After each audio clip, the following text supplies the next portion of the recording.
Hello students, very good morning. कैसे हैं आप सब? आई होप आप सब अच्छे होंगे और बढ़िया से मन लगा के पढ़ रहे होंगे। तो जैसा कि बच्चों मैं यहाँ पर डिस्कस कर रहा हूँ different concept through the questions. हम यहाँ पर क्या करते हैं, क्वेश्चन सॉल्व करते हैं और उसके थ्रू क्या कॉन्सेप्ट बनता है उसको सॉल्व करने का वो हम यहाँ पर डिस्कस करते हैं।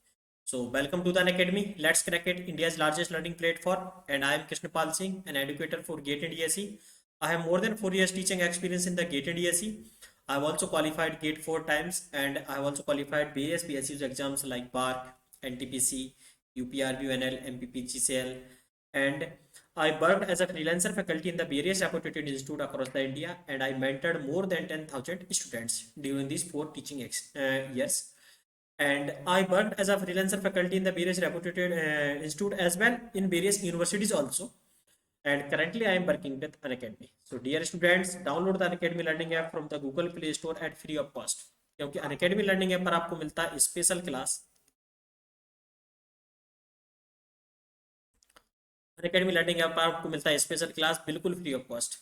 स्पेशल क्लास को अनलॉक करने के लिए आप मेरा रेफरल कोड KPSYT यूज कीजिएगा। KPSYT आप यूज करेंगे, स्पेशल क्लास आपकी अनलॉक हो जाएगी। एज वेल प्लस की जो क्लासेस है वो भी आपको Unacademy Learning ऐप पर मिलती है, एंड आइकोनिक की जो क्लासेस हैं वो भी Unacademy लर्निंग ऐप पर ही मिलती है। एंड आप हमारे YouTube channel GATE and ESE quest, GATE and ESE quest, ये हमारा यूट्यूब चैनल है जिस पर आप वीडियो देख रहे हैं। इसको सब्सक्राइब कर लीजिएगा और बेल आइकन को प्रेस कर लीजिएगा, बिकॉज यहाँ पर हम डिस्कस करते हैं most expected question which can be asked in GATE and ESE। ठीक है, यूट्यूब चैनल पर हमारी बिल्कुल free of cost live classes चलती हैं, एंड स्पेशल क्लासेस भी हमारी बिल्कुल फ्री ऑफ कॉस्ट होती हैं, जो कि लाइव क्लासेस बिल्कुल फ्री ऑफ कॉस्ट में रहती हैं। ठीक है, जबकि प्लस और आइकॉनिक पर क्लास अटेंड करने के लिए आपको सब्सक्रिप्शन लेना होता है। ठीक है, तो सब्सक्रिप्शन के बारे में इन डिटेल में बताऊंगा। पहले आपको और बता दूं कि और अनअकैडमी पर आपको क्या क्या मिलता है। ठीक है बच्चों, साथ में आपको ध्यान रखना है कि इस कोड का यूज आप क्विजेस वगैरह को भी ओपन करने में, क्विज, कॉम्बैट, कॉम्बैट के लिए भी हम आप इस कोड का यूज कर सकते हैं टू अनलॉक द कॉम्बैट। ठीक है, तो ये सब है यहाँ पर, और प्लस और आइकोनिक के सब्सक्रिप्शन है जो आपका इसके हाँ मैं बता दूं और अनअकैडमी पर आपको क्या क्या मिलता है। अनअकैडमी पर मिलती हैं daily live classes. Daily live classes conduct की जाती हैं जिसमें आप एडुकेटर से चैट कर सकते हैं, चैट विद योर एडुकेटर। आप अपने एडुकेटर से चैट कर सकते हैं, as well engage in discussion, discussion में इंगेज हो सकते हैं। आप देख सकते हैं वहाँ पर तमाम जो डिस्कशन वगैरह होता है, ठीक है, इन ड्यूरिंग द क्लास, उसमें आप इंगेज हो सकते हैं। As well you can ask your doubts, जो भी आपके डाउट्स वगैरह है वो आप यहाँ पर पूछ सकते हैं, एंड आंसर द पूल्स। साथ में यहाँ पर क्या है कि पूल्स वगैरह भी कंडक्ट किया जाता है।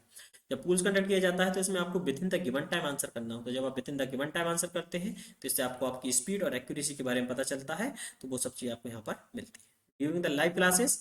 आप अपने जो भी डाउट्स हैं related to problem, related to GATE exam और एनी अदर कॉम्पिटेटिव एग्जाम्स, वो सब आप यहाँ पर पूछ सकते हैं। ठीक है, so these are the benefits of the daily live classes.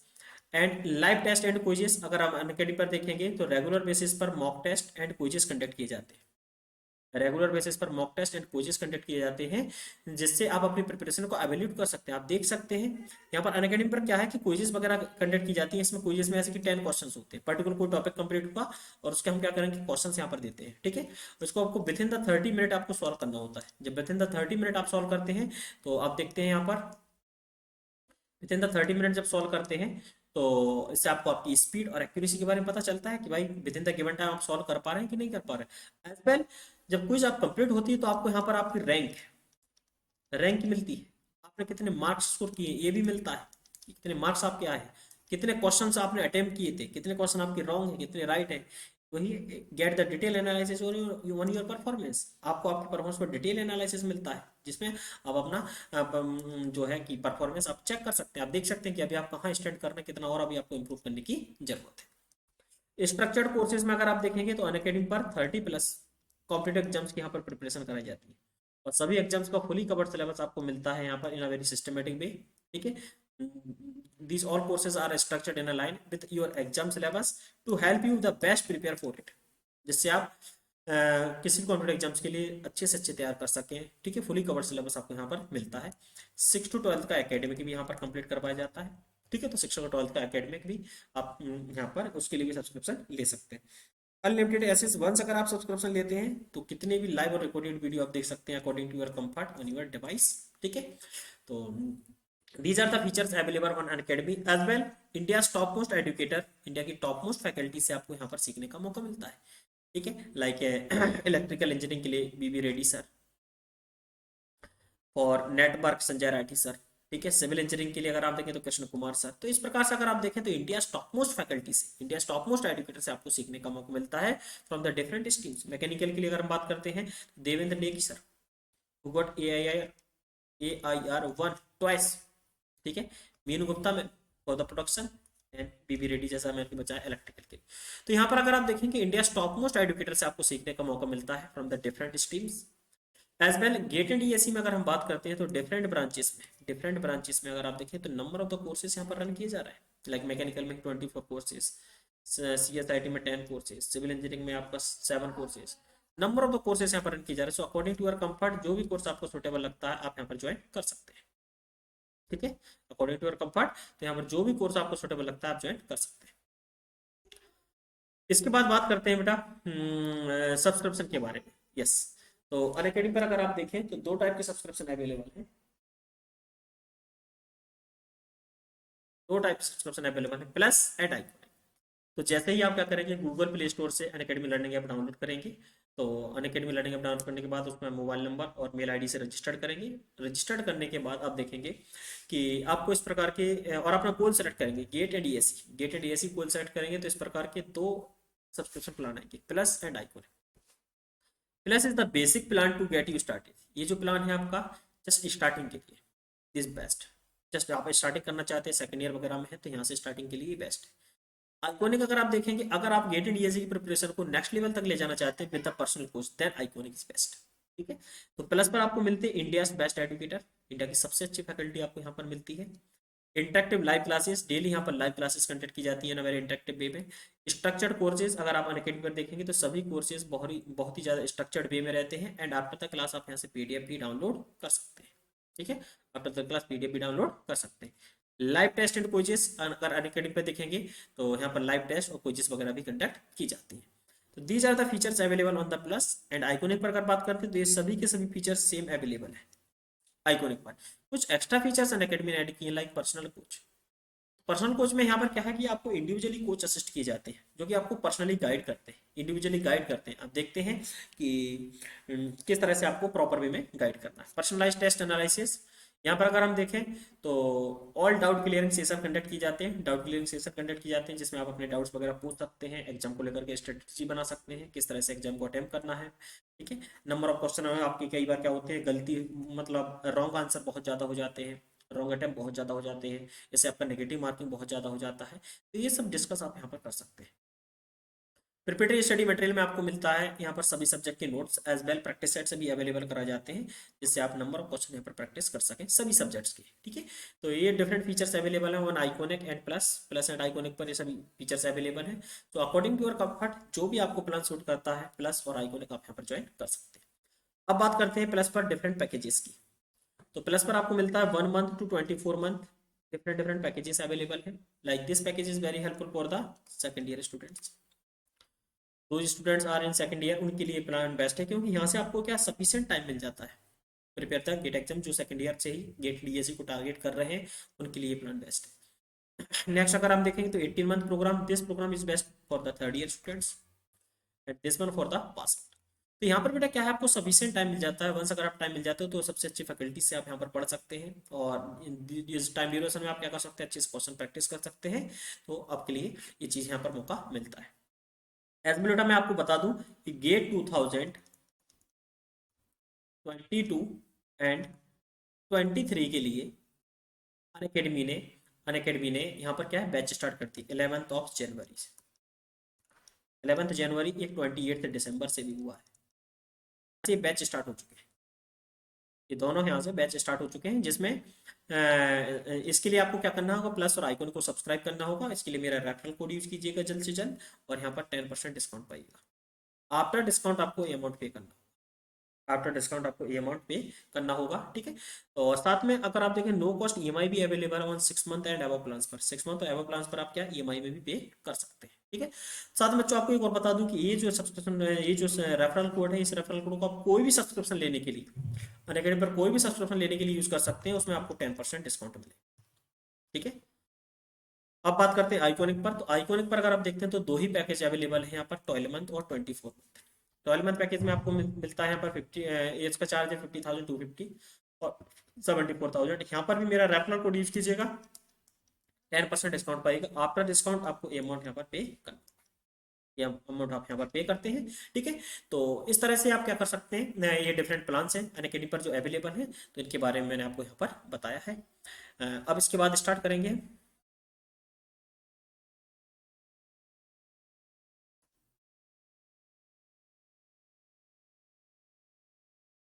ठीक है।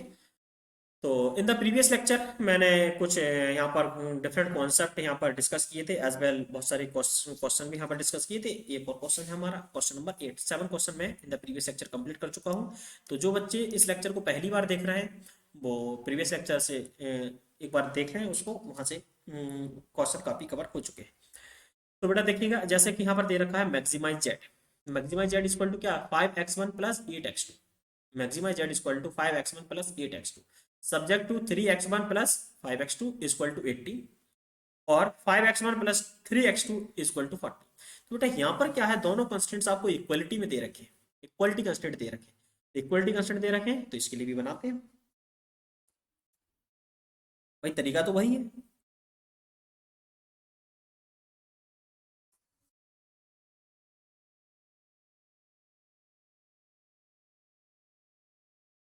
इस तरह से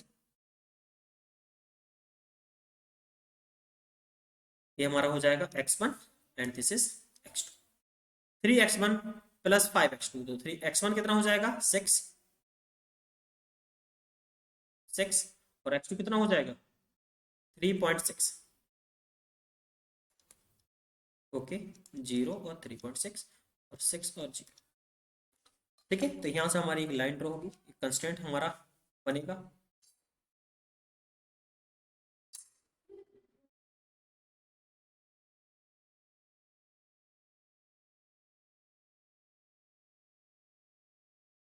इस तरह से बन गया। सेकंड कंस्टेंट अगर हम देखेंगे 5x1 + 3x2, 5x1 + 3x2, तो x1 कितना हो जाएगा 2.8, 2.8 और 0, और x2 कितना हो जाएगा, x2 आपका हो जाएगा 4 पॉइंट समथिंग,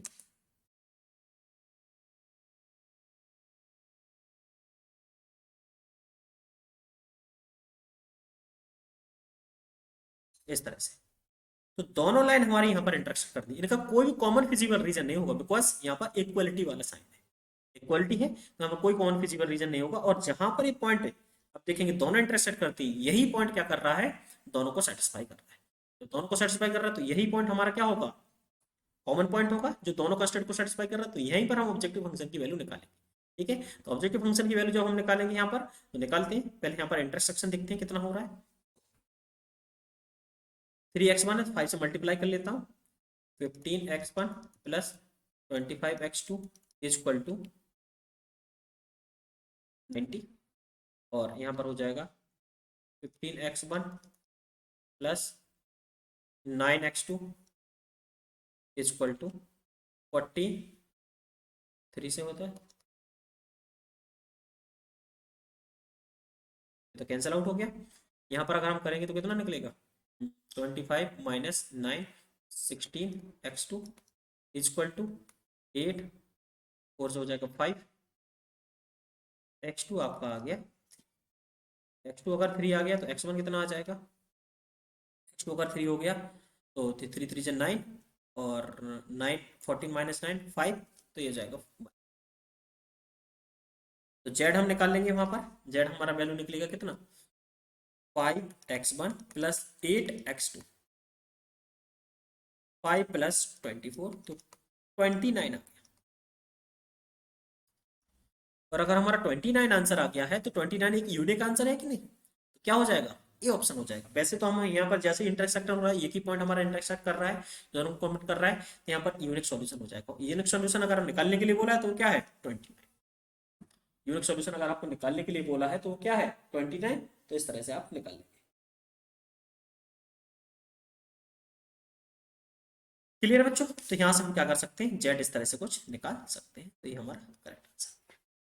ठीक है, तो ये प्रॉब्लम सॉल्व होगा। तो इस प्रॉब्लम का यही कॉन्सेप्ट है बेटा कि यहाँ पर अगर क्या है इक्वलिटी कंस्ट्रेंट दे रखे हैं तो इनका कोई फिजिबल रीजन वगैरह नहीं होगा। ठीक है, जो लाइन सेटिस्फाई हो रही है वही है, और अगर इंटरसेक्ट कर रही है तो ठीक है, अगर इंटरसेक्ट नहीं करती तो इनफिजिबल सॉल्यूशन हो जाते हैं। और लाइन, दोनों लाइन का स्लोप अगर सेम होता, दोनों लाइन का अगर स्लोप सेम होता, दोनों लाइन का अगर स्लोप सेम होता तो यहाँ पर मल्टी ऑप्टिमल सॉल्यूशन। ठीक है, इस तरह से क्वेश्चन सॉल्व। चलिए नेक्स्ट क्वेश्चन की तरफ मूव करते हैं। Question number 9, use the simplex method to solve the following problem. Okay, इस प्रॉब्लम को हमको सॉल्व करना है और यहाँ पर क्या करना है, सिंपलेक्स मेथड का यूज करना है। तो करते हैं सिंपलेक्स मेथड। ठीक है, तो सिंपलेक्स मेथड का अब देखिएगा, सबसे पहले मैं आपको बता दूं कि सिंपलेक्स मेथड हम यूज क्यों करते हैं और कब इसका जरूरत होती है। जैसे कि हमने ग्राफिकल मेथड से देखा, ठीक है, तो हमारा लीनियर प्रोग्राम प्रॉब्लम वाले पार्ट में क्या है, हमारा ऑब्जेक्टिव है कि हमको क्या करना है, सॉल्यूशन को ऑप्टिमाइज करना होता है। जो ऑब्जेक्टिव फंक्शन दे रखा है उसको ऑप्टिमाइज करना है। तो उसको ऑप्टिमाइज करने के लिए हमको क्या करना चाहिए, कंस्टेंट चाहिए, within the given constant उसको ऑप्टिमाइज करना है। तो within the given constant जब हम उसको ऑप्टिमाइज करते हैं ना, तो यहाँ पर हमको क्या करना होता है, यहाँ पर हमको डिफरेंट मेथड्स यूज करनी होती है। जैसे कि ग्राफिकल मेथड हमने यूज किया था, अब हम सिंपलेक्स मेथड यूज करते हैं। Some other methods also, like big M method है, ठीक है, तो डुअल एक्स मेथड है, डुअल एक्स सिंपलेक्स मेथड, इस प्रकार से तमाम मेथड बनती है। तो वहां पर अलग अलग आपको देखना होता है। तो सिंपलेक्स मेथड में मैं आपको बता दूं, बेसिक पहले एक पूरा पार्ट में सॉल्व करेंगे सिंपलेक्स का, फिर उसके बाद डिफरेंट जो उसके ऑब्जेक्टिव क्वेश्चन बनते हैं वो किस प्रकार से बनते हैं यहाँ सिंपलेक्स, वो भी मैं यहाँ पर बताऊंगा आपको। ठीक है, तो फिलहाल तो अपन देखेंगे सबसे पहले कि यहाँ पर अपन सिंपलेक्स का फर्स्ट रूल क्या रहता है कि सिंपलेक्स में हमारे जो इक्वल अनइक्वलिटी कंस्टेंट है ना, इनको इक्वलिटी कंस्टेंट में कन्वर्ट करना होता है। जो इनइक्वलिटी कंस्टेंट्स है ना, इनको इक्वलिटी कंस्टेंट में कन्वर्ट करना होगा। तो इक्वलिटी कंस्टेंट में कैसे कन्वर्ट होगा ये, 4x1 प्लस 4x2 <24। तो यहाँ पर हम क्या कर सकते हैं, x1 plus 4x2 plus s1 is equal to 24 हो जाएगा बिल्कुल। इस प्रकार से 3x1 plus x2 plus s2 is equal to 21, और यहाँ पर हो जाएगा x1 plus x2 plus s3 is equal to 9। अच्छा हाँ बच्चों, मैं ये बात बताना भूल गया कि ग्राफिकल मेथड अगर हम यूज करते हैं तो ग्राफिकल मेथड में अगर टू वेरिएबल है, number of variables are two, then हम ग्राफिकल मेथड का यूज कर सकते हैं। अगर नंबर ऑफ वेरिएबल 3 हो जाते हैं, जैसे यहाँ पर x1 x2 और x3 अगर आ जाता है, तब ग्राफिकल मेथड का यूज नहीं किया सकता है। उसके लिए फिर हमको क्या करना होता है, सिंपलेक्स मेथड की तरफ मूव करना होता है। तो सिंपलेक्स मेथड में जब क्या आते हैं, आपने देखा कि नंबर ऑफ वेरिएबल 2 या 2 से ज्यादा, 2 भी होंगे तब भी हम इसको यूज कर सकते हैं, 2 से ज्यादा होते हैं तब हमको सिंपलेक्स मेथड का ही रिक्वायरमेंट होता है। ठीक है, तो सिंपलेक्स मेथड का रिक्वायरमेंट यहाँ पर देखें तो इस तरह से हमने देखा कि यहाँ पर नंबर ऑफ वेरिएबल कितने हो गए। अब इक्वलिटी कंस्टेंट करने के बाद number of variables are 5, number of variables are 5। ठीक है, नंबर ऑफ वेरिएबल 5 हो गए, और नंबर ऑफ वेरिएबल 5 होने के बाद नंबर ऑफ कंस्टेंट कितने हैं, 3। Number of constant, number of constraints जो कि इक्वेशन है वो कितना है, m इक्वल टू कितना है 3। नंबर ऑफ वेरिएबल कितने हैं,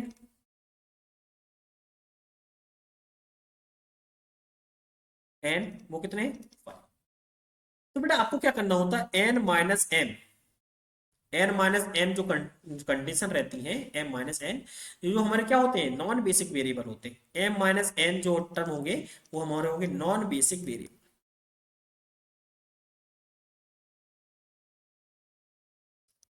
ठीक है, n-n, बाकी जो रिमेनिंग पार्ट रहते हैं, मतलब 3 यहाँ पर क्या हमारे क्या हो जाएंगे, m-n कितना हो जाए 2, 2 हमारे क्या होने वाले नॉन बेसिक वेरिएबल, और 3 क्या हो जाएंगे बेसिक वेरिएबल।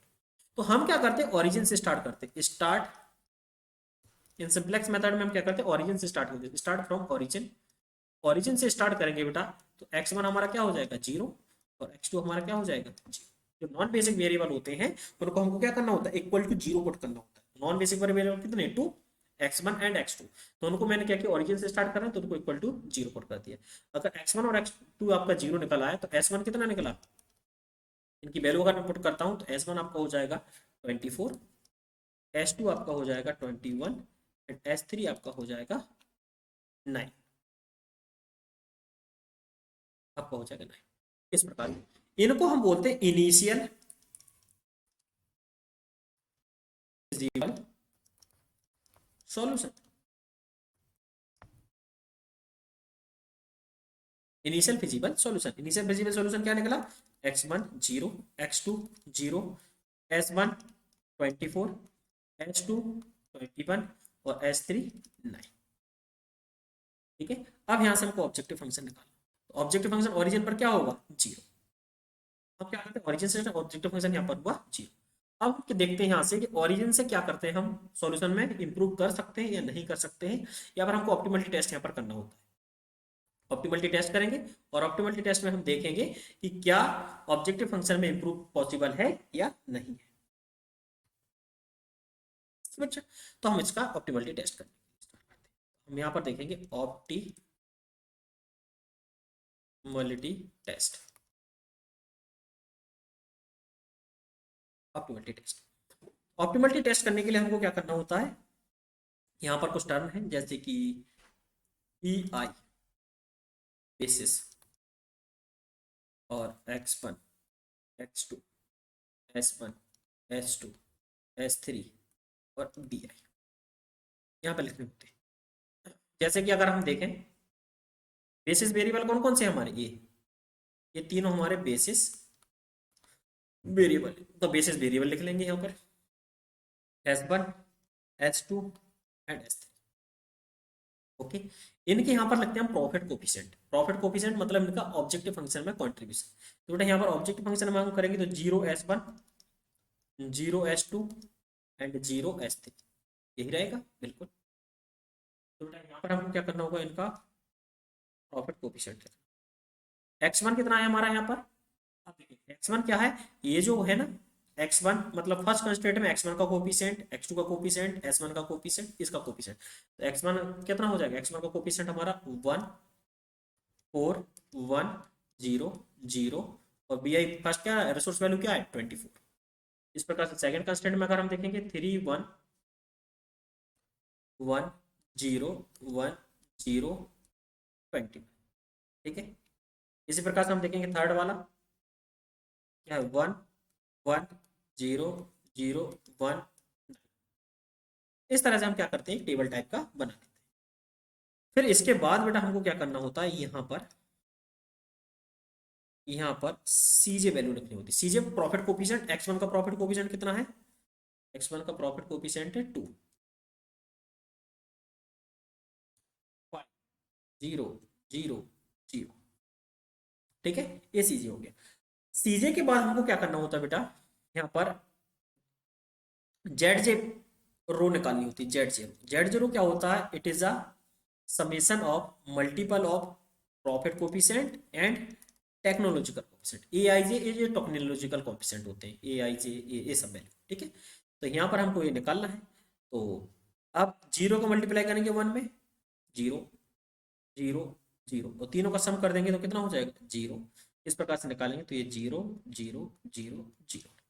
अब यहाँ पर हमको निकालना होता है कि del J row, it is a C J minus Z J, C J minus Z. तो सी जे कितना है 2 और जेड जे 0, तो यहाँ पर 5 0 0 0। इस तरह से यहाँ पर हमने क्या की, जेड जे की तीनों वैल्यू यहाँ पर फाइंड आउट कर।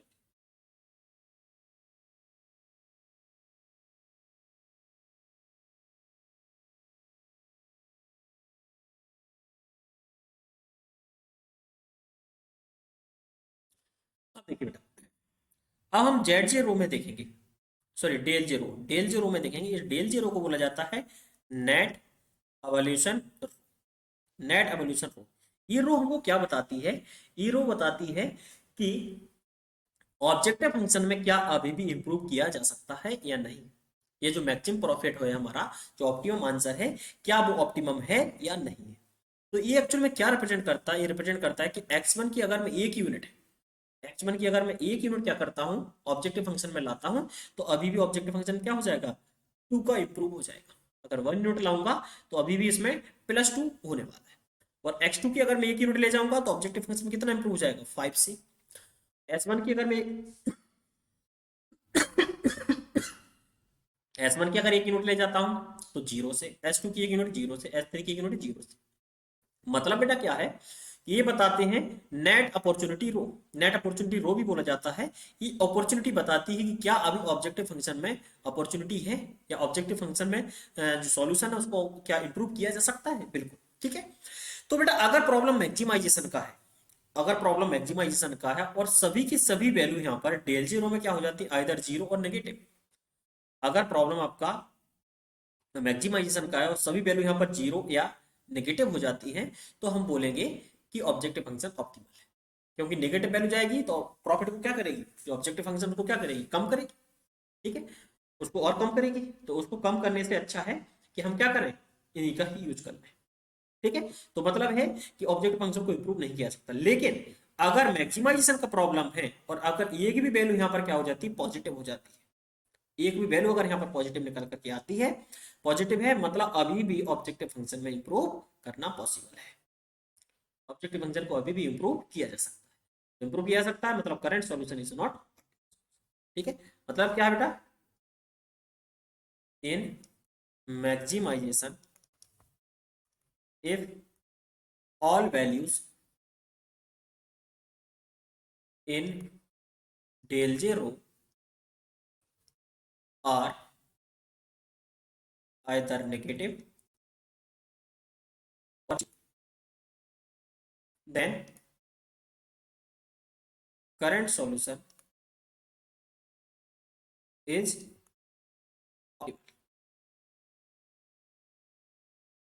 ऑप्टिमल। ठीक है, अगर सभी वैल्यू हमें नेगेटिव और जीरो हो जाती तो करंट सॉल्यूशन ऑप्टिमल है। और अगर मिनिमाइजेशन का केस है, in minimization if all values in del J row are either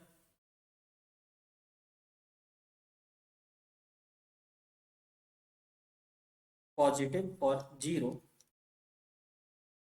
then current solution is optimal. ठीक बेटा, तो ध्यान रखना है इसमें। अगर आपका मैक्सिमाइजेशन का केस है तो सभी वैल्यू हमारी क्या होनी चाहिए, नेगेटिव और जीरो। अगर मिनिमाइजेशन की केस है तो सभी वैल्यू क्या होनी चाहिए, पॉजिटिव और जीरो, तब करंट सॉल्यूशन ऑप्टिमल होगा। But in this current problem,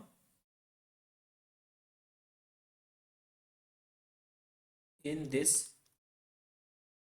problem, जो करंट प्रॉब्लम है, ऑल वैल्यूज और वैल्यूज आर नॉट नेगेटिव और zero, therefore current solution is not optimal.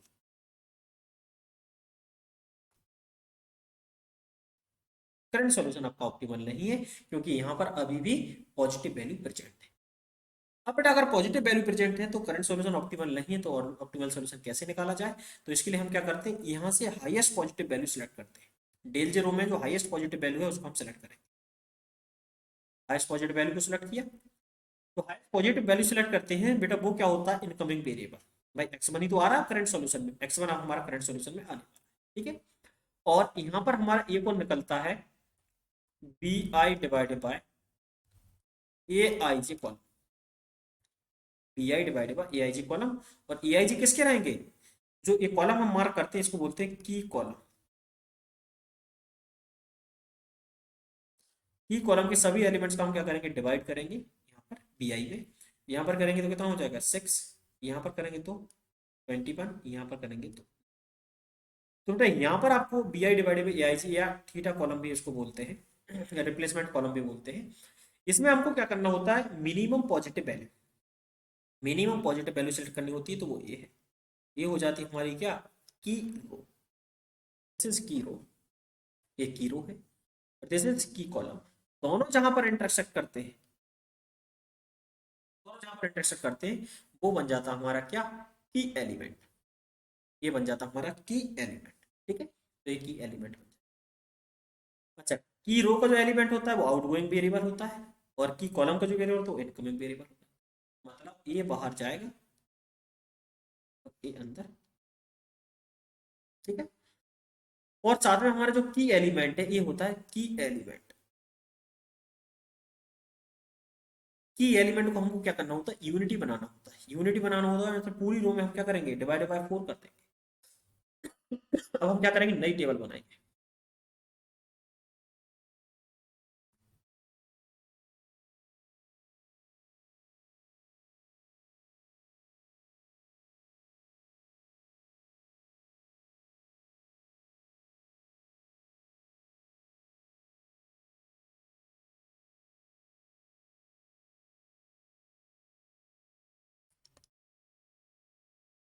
अब बेटा यहाँ पर क्या होगा, हमारा नया एलिमेंट आ जाएगा। क्या आ जाएगा, x2। इसका प्रॉफिट कोफिशिएंट कितना है, इसका तो प्रॉफिट कोफिशिएंट भी दे रखा है कुछ, 5 5। यहाँ पर हमने क्या कर दिया, 1/4 कर दिया, तो ये हो गया 1, ये भी 1/4, 0 0 6। ठीक है, इसके बाद बता दो बेटा, बाकी अदर एलिमेंट जो हैं, इन एलिमेंट्स को हमको क्या करना होता है, जीरो बनाना होता है इनकी कॉलम। तो हम क्या करेंगे, इस रो से हम क्या करेंगे, जो न्यू रो आई हमारी S1 उसको सब्ट्रैक्ट कर देंगे। ठीक है, तो हम यहाँ पर ऑपरेशन परफॉर्म करेंगे। ऑपरेशन परफॉर्म क्या करेंगे, R2 माइनस, तो यहाँ पर तो बेटा आपका वही, तो यहाँ पर क्या है आपका 3, 3 माइनस 1/4। यहाँ पर करेंगे 3 माइनस 1/4, क्या हो जाएगा 11/4। यहाँ पर क्या हो जाएगा 0, यहाँ पर 0 माइनस 1/4 तो माइनस, यहाँ पर 1 माइनस तो 0 0। यहाँ पर क्या हो जाएगा बेटा 24 माइनस 18, 6 तो 80। इसी प्रकार से बेटा थर्ड रो में करेंगे, तो यहाँ पर 1 है, 1 है, इसमें से हम क्या करेंगे, 1 से इसको सब्ट्रैक्ट करेंगे, 1 माइनस 1/4 तो कितना हो जाएगा 3/4। यहाँ पर 0, यहाँ पर माइनस 1, यहाँ पर 0, यहाँ पर 1, और यहाँ पर कितना हो जाएगा 9 माइनस 6 तो 3। इस तरह से कर देंगे। ओके, तो अब यहाँ पर हमने इस तरह से कर दिया। इस तरह से करने से बेटा हमारा देखा कि जो x1 की जो वैल्यू होती है ना, जैसे देखिएगा x2 की वैल्यू हम कितनी बना रहे हैं 6, s2 की कितनी वैल्यू बना रहे हैं 18, s3 की कितनी वैल्यू बना रहे हैं 3। तो ये हो जाएंगे हमारे second feasible solution. Second feasible solution क्या है, x2 की यूनिट बनाओ 6, s2 की यूनिट बनाओ 18, और s3 की यूनिट बनाओ 3। इससे हम ऑब्जेक्टिव फंक्शन अगर हम निकालेंगे, तो ऑब्जेक्टिव फंक्शन अगर हम निकालते हैं तो कितना है 3 0 प्लस 5 इंटू 6, बाकी तो सब जीरो है, 18 आ जाए। Obviously in the previous case अगर हम देखेंगे तो ऑब्जेक्टिव फंक्शन हमारा क्या निकल रहा था 0। ठीक है, अब ऑब्जेक्टिव फंक्शन क्या हो गया, इम्प्रूव। अब ऑब्जेक्टिव फंक्शन हमारा क्या हो गया, इम्प्रूव। ठीक है, अब इम्प्रूव हो गया। अब 18 जो आया, इज दैट ऑप्टिमल और नॉट, अब हम इसको चेक करना है कि ये ऑप्टिमल है या नहीं है। वही कंडीशन,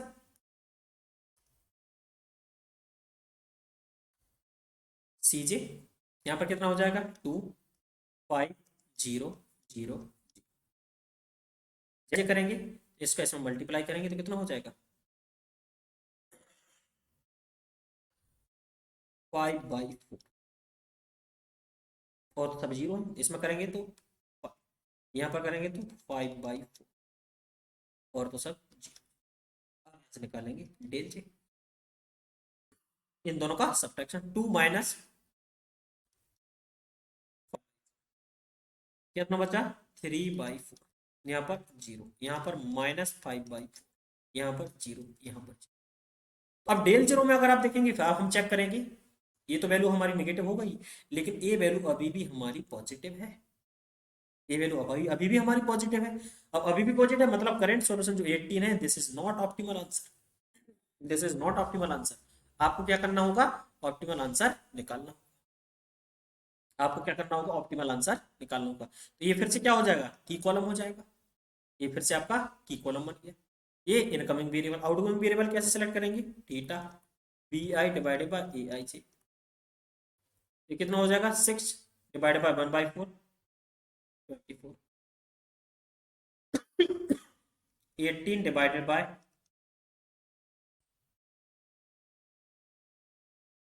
इसको हम करेंगे 4 तो मिनिमम वैल्यू क्या हो गई ये अब हमारा ये क्या हो जाएगा आउटगोइंग वेरिएबल तो ये क्या हो जाएगा इनकम भाई सेम प्रोसेस है अब आपको देखो ऑपरेशन वगैरह करने हैं इसमें फिर क्या करना है डिवाइड बाय या मल्टीप्लाई बाय 4/3 कर देंगे तो पूरे पार्ट में हो जाएगा फिर इन एलिमेंट्स को आप जीरो करेंगे अब वो प्रोसीजर आपको करते रहना है मैं एक मेथड बताना था मुझे एक पर्टिकुलर कॉन्सेप्ट बताना था तो वो कॉन्सेप्ट इस तरह से है और यहाँ से फिर इस पर नई टेबल बनेगी उसमें x1 की वैल्यू आ जाएगी x2 की वैल्यू आ जाएगी उनको हम z में यहाँ पर रख के देख लेंगे और फिर उसको फिर से चेक करना होगा ये प्रोसीजर है सिंपलेक्स मेथड में इस तरह से आप इसको सॉल्व करते जाए क्लियर है बच्चों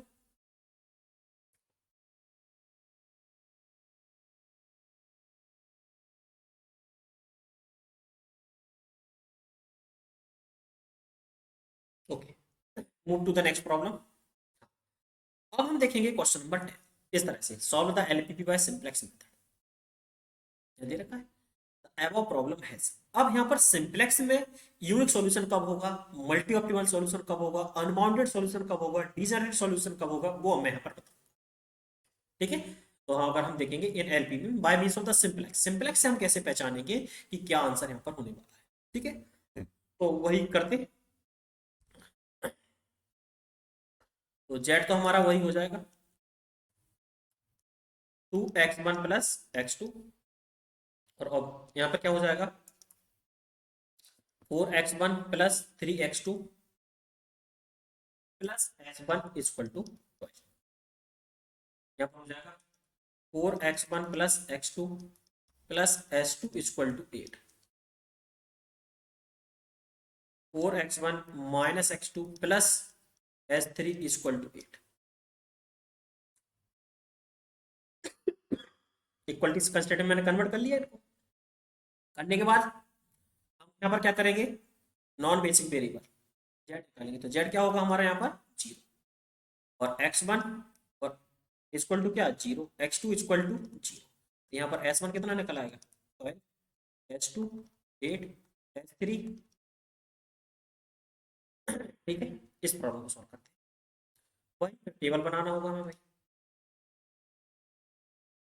टेबल बनाना है ई आई basis x1 x2 s1 s2 s3 और बी आई ठीक है यहाँ पर क्या हो जाएगा हमारा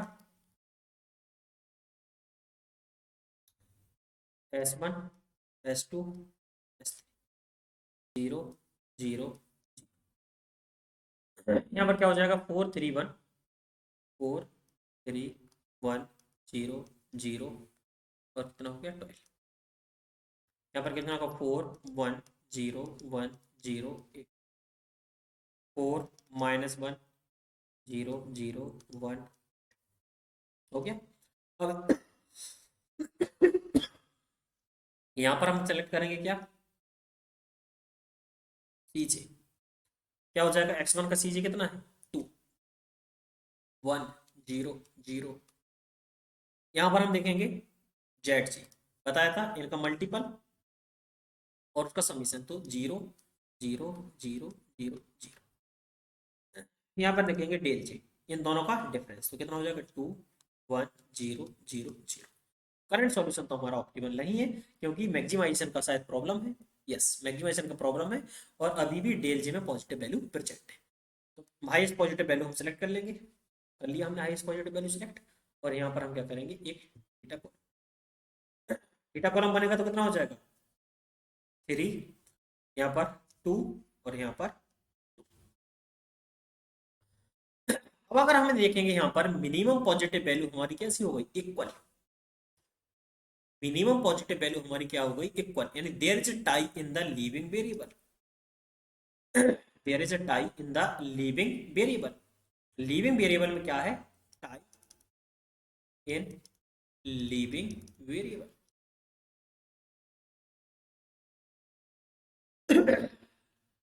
जब बेटा यहाँ पर क्या हो जाता है,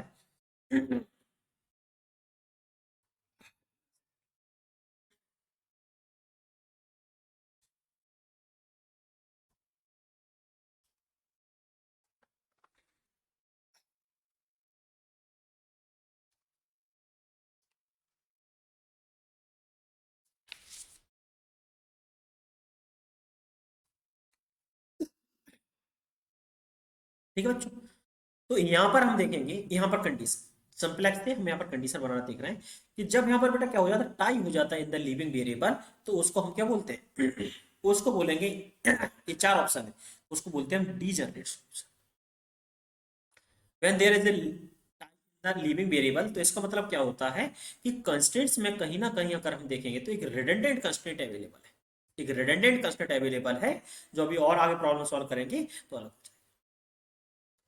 एक रिडंडेंट कंस्ट्रेंट अवेलेबल है, जब रिडंडेंट कंस्ट्रेंट अवेलेबल होता है तो हम बोलते हैं कि problem has a degenerate solution. Degenerate solution और डीजनरेट सॉल्यूशन ही बोलते हैं, मतलब उसमें रिडंडेंट कंस्ट्रेंट अवेलेबल है तो डीजनरेट सॉल्यूशन आ जाता है। क्लियर है बच्चों।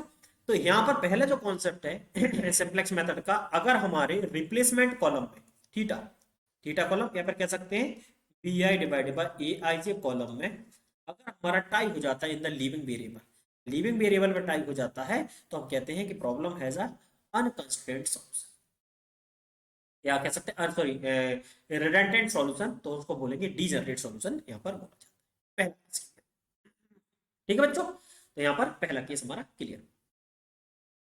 अब मल्टीपल क्या होता है और अनबाउंडेड क्या होता है, यूनिक तो देखिएगा सिंपल सा है कि पूरा प्रॉब्लम सॉल्व हो जाता है और एक ही ऑब्जेक्टिव फंक्शन की वैल्यू निकल करके आती है, तो हमारा यूनिक सॉल्यूशन। अनबाउंडेड और मल्टीपल क्या होते हैं वो मैं आपको आगे बताता हूँ।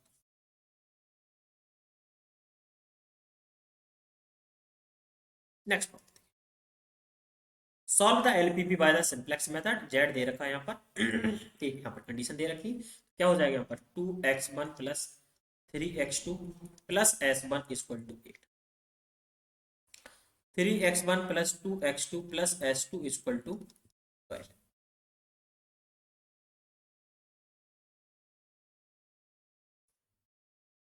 Equal to 12। फिर से वही बनाते हैं टेबल यहाँ पर,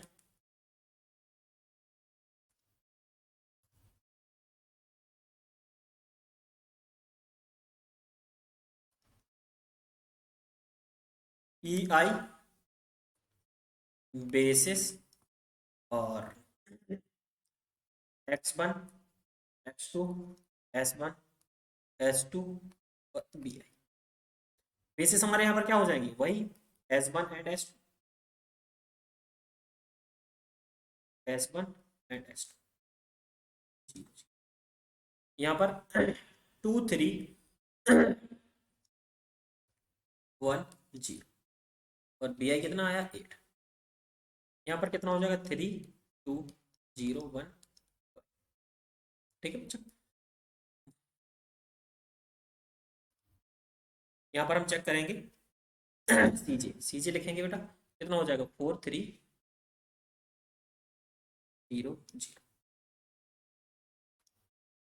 सॉरी डेल जे बढ़ाएंगे, डेल जे तो कितना हो जाएगा मल्टीप्लाई 0 मल्टीप्लाई, एक्चुअली यहाँ पर 0 तो वो सभी 0 ही आ रहे हैं।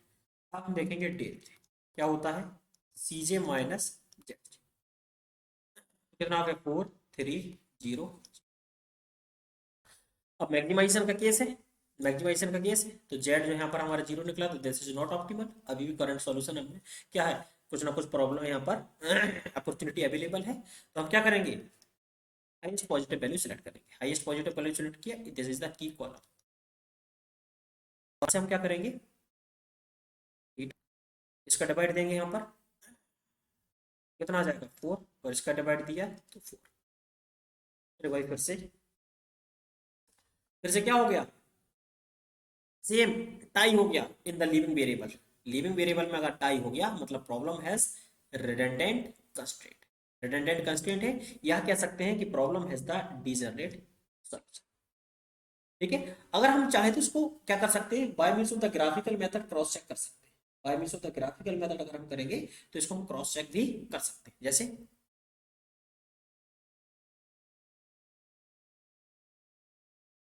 ग्राफिकल्स करके देख लेते। कितना था, 2x1 और 3x2, 2x1 plus 3x2 less than 8, 3x1 plus 2x2 less than 5। तो x1 कितना हो जाना है 4,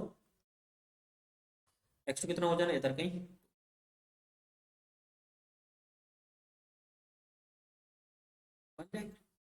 3x1 कितना हो जाना है 12 और इधर 6।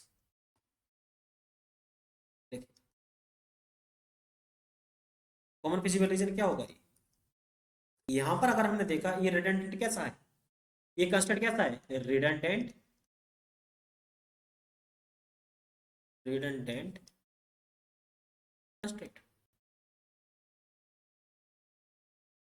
रिडंडेंट कंस्टेंट है बिल्कुल, क्योंकि इस कंस्टेंट में हम देख रहे हैं हमारा ऑब्जेक्टिव फंक्शन के फिजिबल रीजन का ये पार्ट ही नहीं है, तो ये कंस्टेंट हमारा रिडंडेंट कंस्टेंट है।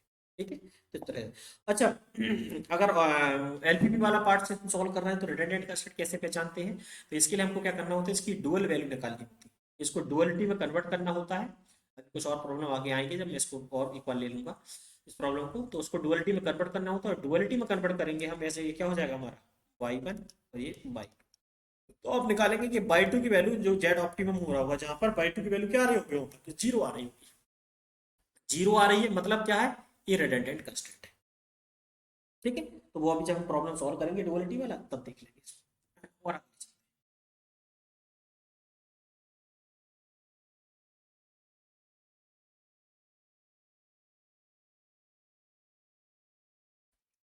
इस क्वेश्चन को,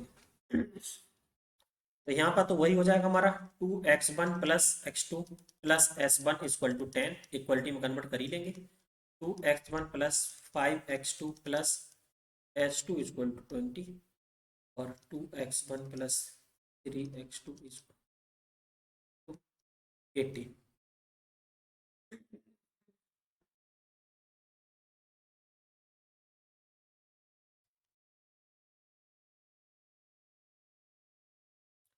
हमारा वही हो जाएगा बेसिस ई आई, basis x1 x2 s1 s2 s3 और सॉरी बी आई।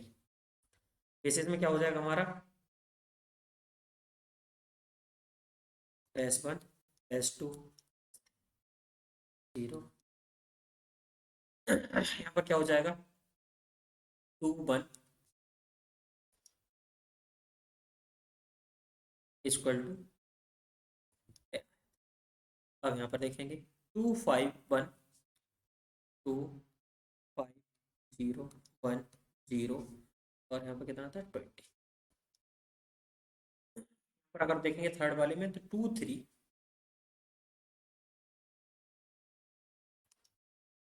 50।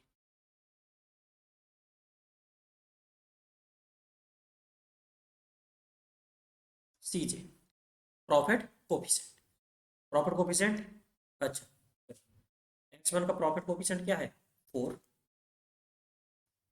4 10 0 0 0। यहाँ पर हम देखेंगे जेड से कितना हो जाएगा 0 0 0 0। डेल जे का, डेल जे का अगर हम करेंगे तो इन दोनों का डिफरेंस तो 4 10 0 0। ठीक है, अभी भी हमारे ऑब्जेक्टिव नेट एवोल्यूशन रो में डेल जीरो में पॉजिटिव वैल्यू प्रेजेंट है, तो हमको क्या करना होगा, इसको सिलेक्ट करना होगा, highest positive value, highest positive value select कर लिया, और यहाँ से हम क्या करेंगे बेटा कॉलम निकालेंगे, कितना हो जाएगा 10, यहाँ पर कितना हो जाएगा 4, यहाँ पर 6, ये हो जाएगा हमारा out going, out going variable हो गया बिल्कुल, इसको हम निकाल फेंकेंगे, यहाँ पर हमको क्या करना होगा, इसको यूनिटी बनाना।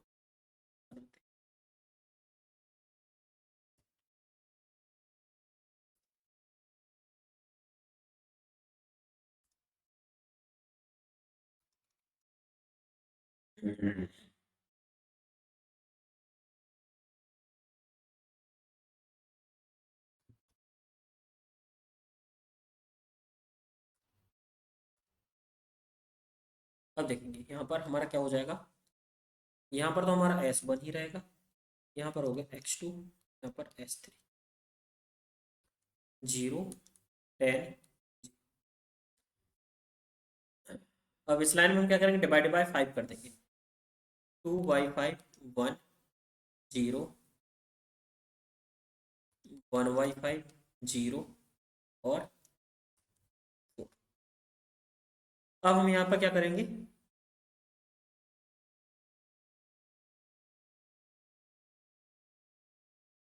चलो क्लास में है अभी।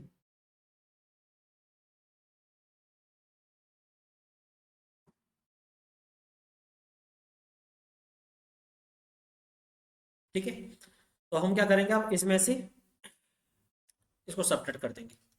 R1 ऑपरेशन कर रहा है, R1 माइनस R2, तो ये तो क्या हो जाएगा यहाँ पर 0, और 2 माइनस 2/5, 10, 8/5 आ जाएगा। 1 माइनस -1/5, 0, और यहाँ पर कितना था हमारा 10 माइनस 4, 6। ठीक है, इस प्रकार से थर्ड रो में करेंगे। यहाँ पर आपको क्या करना है, 0 करना है। R3 minus 3R2, R3 minus R3 तो R3 अगर हम देखेंगे तो यहाँ पर कितना हो जाना है 1। यहाँ पर अगर हम देखेंगे तो 2 माइनस 6/5 कितना हो जाएगा 4/5। ठीक है बच्चा, ओके, 0 0, तो 0 यहाँ पर -3/5, और यहाँ पर अगर हम करेंगे तो यहाँ पर अगर हम करेंगे 6 है, तो 6 माइनस 3 इंटू 4 -6 आ जाएगा। ठीक है, आ रहा है तो आ रहा है, करना तो ऐसे ही है ना। यहाँ पर क्या 18 है ना, S3 में, यस 18 है, करेंगे तो पॉजिटिव सेक्शन। अब हमको क्या करना है फिर से, CJ 4, 10, 0, 0, ZJ करेंगे कितना हो जाएगा 0, यहाँ पर करेंगे तो 4, और यहाँ पर करेंगे तो क्या करेंगे तो 10, कितना आ जाएगा 2, यहाँ पर क्या हो गया, यहाँ पर तो 0 है, यहाँ पर 2 आ जाएगा, यहाँ पर अब निकालेंगे हम डेल जे, CJ माइनस ZJ तो कितना हो गया 0, 0, 0, -2, 0। मतलब डेल जे रो में सभी वैल्यू हमारी क्या आ चुकी है, नेगेटिव और 0, और प्रॉब्लम में कैसा है, मैक्सिमाइजेशन का मतलब करंट सॉल्यूशन हमारा ऑप्टिमम हो चुका है, करंट सॉल्यूशन हमारा ऑप्टिमम हो चुका है। अब देखिए बेटा, यहाँ पर क्या रहता है, आपको एक्चुअली में क्या करना होता है, यहाँ पर ये पहचानना होता है भाई करंट सॉल्यूशन तो हमारा ऑप्टिमम आ गया। अब ये जो 4 आंसर आए ना, इनमें से कैसे हुआ, कौन सा हुआ, तो इनमें से बेटा हमको क्या करना होता है, अगर if in del J row, if in del J row optimal solution आ चुका है, in case of the optimal solution, in optimal solution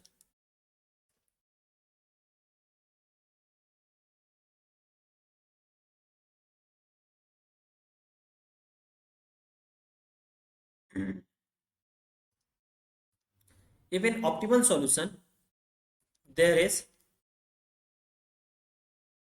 0 in non basis variable,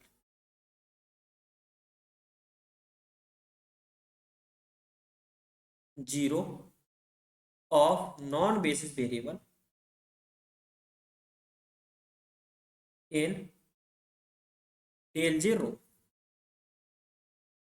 then the problem has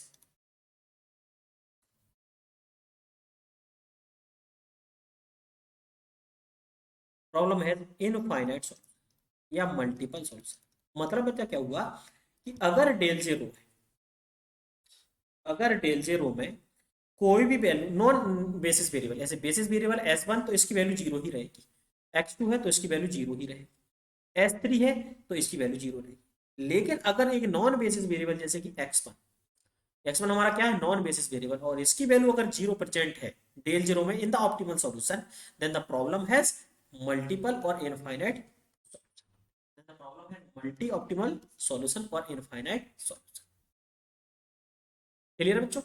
problem में मल्टी ऑप्टिमल या infinite solution available है। का अगर del zero में बेटा, एक बार फिर से मैं बता देता हूँ, डेल जीरो में नॉन बेसिस वेरिएबल, ये क्या है, सभी बेसिस वेरिएबल, बेसिस वेरिएबल की वैल्यू यहाँ पर जीरो रहती है, लेकिन अगर नॉन बेसिस वेरिएबल की भी वैल्यू जीरो है यहाँ पर, तो हम बोलेंगे कि प्रॉब्लम हैज इनफाइनाइट और मल्टी ऑप्टिमल सॉल्यूशन। मतलब क्या हुआ देखिएगा, अब अगर ये नॉन बेसिस में नहीं है, नॉन बेसिस वेरिएबल, अगर ये बेसिस में आता है, तब भी ऑब्जेक्टिव फंक्शन हमारा क्या रहेगा, सेम रहेगा। ऑब्जेक्टिव फंक्शन की वैल्यू तब भी आपकी क्या रहने वाली है, सेम रहने वाली है। जब ऑब्जेक्टिव फंक्शन की वैल्यू सेम रहेगी, तो फिर यहाँ पर कह सकते हैं कि मल्टी ऑप्टिमल सॉल्यूशन या इनफाइनाइट सॉल्यूशन अवेलेबल। क्लियर है? तो इस प्रकार से बेटा ये वाला पार्ट अभी हमारा, मतलब देखिएगा, डिजनरेट सॉल्यूशन कब है, जब यहाँ पर लिविंग वेरिएबल में टाई हो जाता है, लिविंग वेरिएबल में टाई हो जाता है तो डिजनरेट सॉल्यूशन। और अगर डेल जीरो में नॉन बेसिस वेरिएबल की कोई वैल्यू प्रेजेंट होती है, तो हम उसको बोलते हैं क्या, उसको हम बोलेंगे कि problem is the multi optimal solution. अब अनबाउंडेड की क्या कंडीशन रहती है उसको,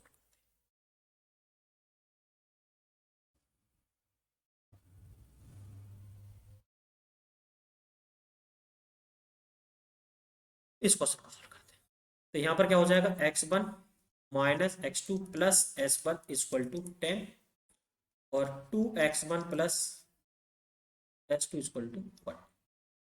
ठीक है, इसके बेसिस,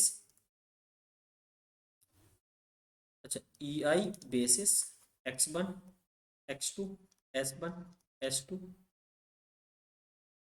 क्या हो जाएंगे, s1 s2, प्रॉपर कोफिशिएंट तो आपके जीरो ही रहेंगे।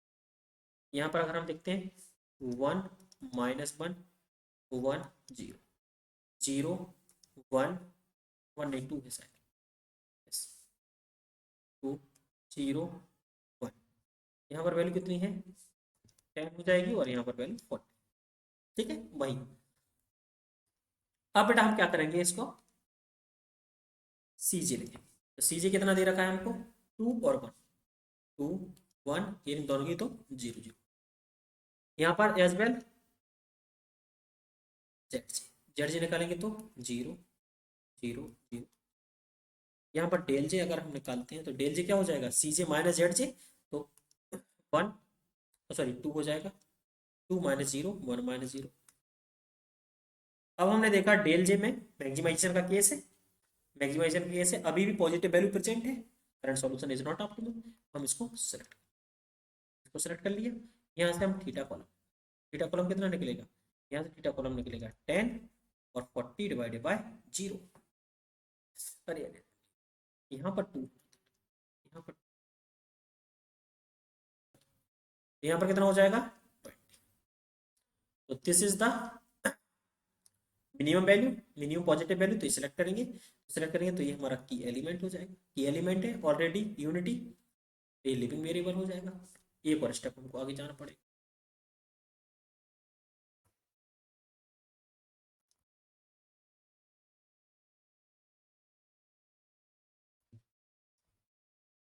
तो यहाँ पर क्या हो जाएगा, इनकमिंग वेरिएबल x1 आ गया, और x1 का प्रॉफिट कोफिशिएंट 0, s2 ये तो हमारा ऑलरेडी 1 है, -1 1 0, और कितना 10। लेकिन बेटा इसको हमको क्या करना होगा, यूनिटी करना, तो हम क्या करेंगे, हम क्या करेंगे, R2 -2R1 करेंगे, तो ये क्या हो जाएगा, 0 0 minus 0 minus -2, 0 minus minus minus plus, ये सब्ट्रैक्ट कर रहा हूँ ना मैं, क्या हो जाना है यहाँ पर, यहाँ पर हमारा हो जाना है s2 0 -2 इंटू, यहाँ पर कितना हो जाए -2, यहाँ पर कितना हो जाना 1, और यहाँ पर कितना हो जाना बेटा 20 माइनस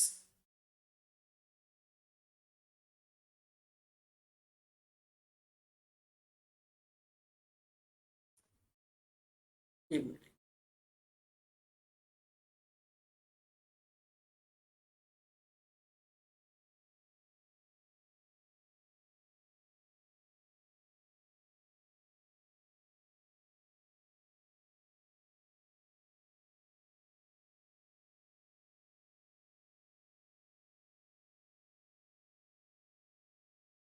अच्छा 40 था ना, 40 माइनस 20 हो जाएगा। अब हमारा कोई सीजे, यहाँ पर क्या हो जाएगा, 2 1 0। यहाँ पर अगर हम देखेंगे डेल जेड जे कितना हो जाएगा, 2, यहाँ पर -2, यहाँ पर 2, 2 - 2 0, 1 - 2 तो कितना हो जाएगा, 3 -2 0। ये वैल्यू बची है। यहाँ पर अगर हम अभी भी लिखते हैं,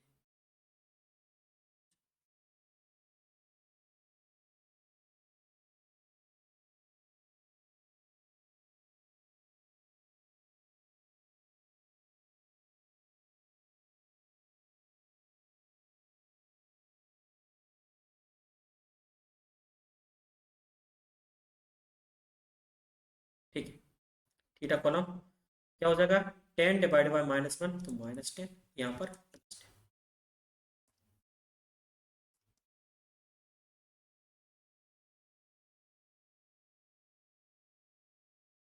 ठीक है। इसको और पढ़ाना पड़ेगा आगे। अरे खत्म ही, चलिए अब प्रॉब्लम के लिए पेज नहीं बचे हैं तो मैं एक्चुअली बता देता हूँ यहीं पर आपको कि अगर बेटा देखिएगा अनबाउंडेड सॉल्यूशन का कंडीशन कब बनती है, अगर रिप्लेसमेंट कॉलम में सभी वैल्यू आइदर नेगेटिव और जीरो हो जाती है। अगर सभी वैल्यू यहाँ पर नेगेटिव और जीरो हो जाती है तो प्रॉब्लम में क्या होते हैं, अनबाउंडेड सॉल्यूशन। अगर थीटा कॉलम की सभी वैल्यू नेगेटिव और जीरो हो जाती है तो उसको हम बोलते हैं अनबाउंडेड सॉल्यूशन। और अगर वहां पर थीटा कॉलम में क्या हो जाता है, टाई हो जाता है in leaving variable, tie in living variable, तो उसको हम बोलते हैं degenerate solution. Multi optimal solution क्या होता है कि अगर डेल जे रो में सभी की सभी वैल्यू, डेल जे रो में अगर नॉन बेसिस वेरिएबल की वेरिएबल है जीरो वैल्यू, वो उसके मल्टी ऑप्टिमल। यूनिक सॉल्यूशन तो हमारा एक ही आंसर। ठीक है बच्चों, तो ये था सिंपलेक्स से जहां से ऑब्जेक्टिव क्वेश्चन बनता है। तो थैंक यू वेरी मच, आज की क्लास में इतना ही है। इस रेफरल कोड को यूज कीजिएगा और 10% डिस्काउंट पाइएगा। सब्सक्राइब कर लीजिएगा आज ही अनअकैडमी को for the plus and iconic, and हमारे इस चैनल को सब्सक्राइब जरूर कर लीजिएगा, बेल आइकन को प्रेस कर लीजिएगा। थैंक यू वेरी मच, आज के लिए बस इतना ही।